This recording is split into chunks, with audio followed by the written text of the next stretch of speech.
Hello प्यारे बच्चों, बहुत बहुत स्वागत है आप सभी का अमित सर की क्लास में। उम्मीद करता हूं कि आप अच्छे होंगे, बढ़िया मस्त स्वस्थ और तंदुरुस्त होंगे और अच्छे से पढ़ाई को कर रहे होंगे।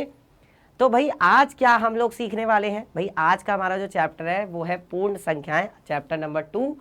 दूसरा चैप्टर है ना, ये चैप्टर नंबर 2 है भाई, इसको 2 कर लेना, ठीक है।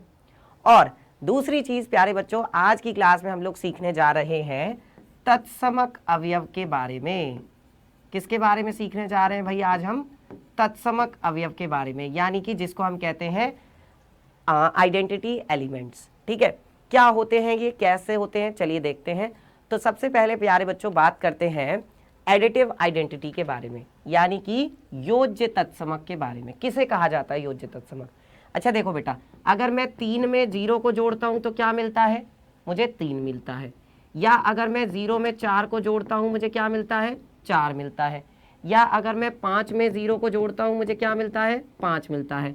या अगर मैं 0 में 275 को जोड़ता हूं तो मुझे कितना मिलता है? 275 मिलता है।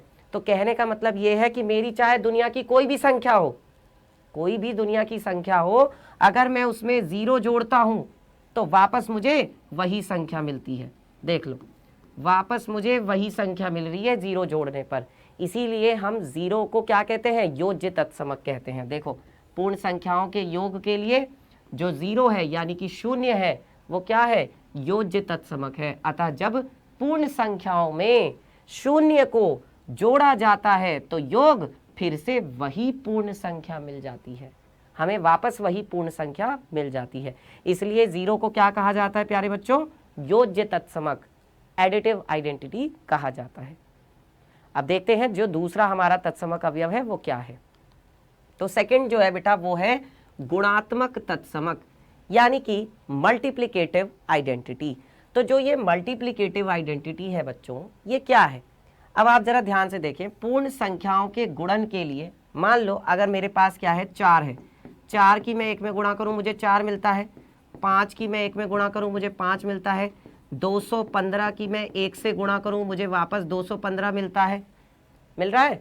अगर मैं 1 की गुणा करता हूं 403 के साथ तो भी मुझे कितना मिलता है? 403 मिलता है।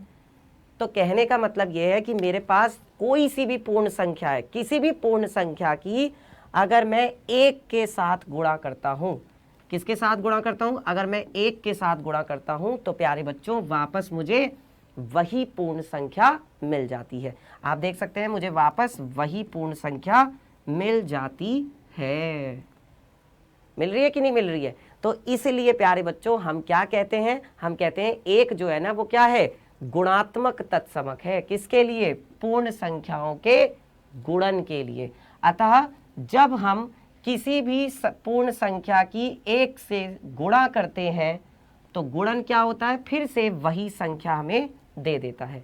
ऐसे ही प्यारे बच्चों मज़ेदार फैक्ट्स के लिए, मज़ेदार चीज़ों के लिए, मज़ेदार कंसेप्ट के लिए जुड़े रहिए हमारे चैनल के साथ और लाइक करना ना भूलें। अब चलिए प्यारे बच्चों बात करते हैं कि आज की अगर ये वीडियो आपको पसंद आई है तो ज़रूर लाइक करें और अमित सर के साथ जुड़े रहें। मैं तो आपसे हमेशा कहता हूँ, क्या कहता हूँ भाई, कि जब अमित सर हमारे साथ हैं तो डरने की क्या बात है। चलिए तो मिलेंगे अब आपसे नेक्स्ट वीडियो में, तब तक के लिए अपना ध्यान रखिए। Take care, bye bye.